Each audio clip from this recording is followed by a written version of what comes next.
বলিয়াছেন অস্ট্রেলিয়ার খেলাতে আবার আসিবা ফিরে হয়ে ব্রাজিল অথবা অস্ট্রেলিয়া। যেখানে সেকেন্ড গোলের মধ্যে আমরা আশা ছেড়ে দিয়েছিলাম গোলটা হবে না, সেখান থেকে মেসি গোল দিল। দ্যাটস মিন যেখানে আমাদের আশা শেষ সেখানে মেসির খেলা শুরু।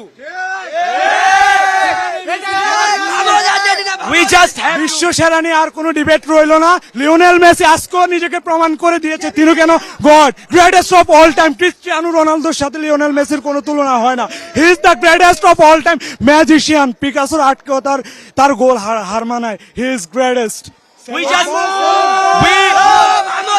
We just have to say that once a champion is always champion. আপনি যখন ডিবেট করতে আসবেন you must have to know what is comparison. আপনি একজন স্ট্রাইকারের সাথে একজন ফুটবল প্লেমেকারের কখনো কম্পারিজন করতে পারেন না।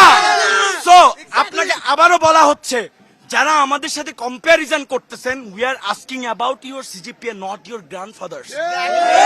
So আপনাকে বুঝে শুনে আনসার করতে হবে। and one message for the Brazilian fans, don't be so called fans. You have to understand football, watch league. কয় গোল দিবে? বিশ্বকাপে মেরে বা 10টা দিবে, 10টা অলরেডি মেসি 5টা হয়ে গেছে। মিনিমাম 10 গোল দিবে লিওনেল মেসি। আমরা আজকের ম্যাচে দেখতে পেরেছি অনেক ব্রাজিল ভাই যারা আছে তাদের অনেক ব্রোকেন হার্ট হয়ে গেছে। তাদের সান্ত্বনামূলক ভাবে আমরা আর্জেন্টিনার পক্ষ থেকে ব্রাজিলের জন্য একটা সাম্বা ড্যান্স আছে। একটু বোতলটাকে ধরবেন।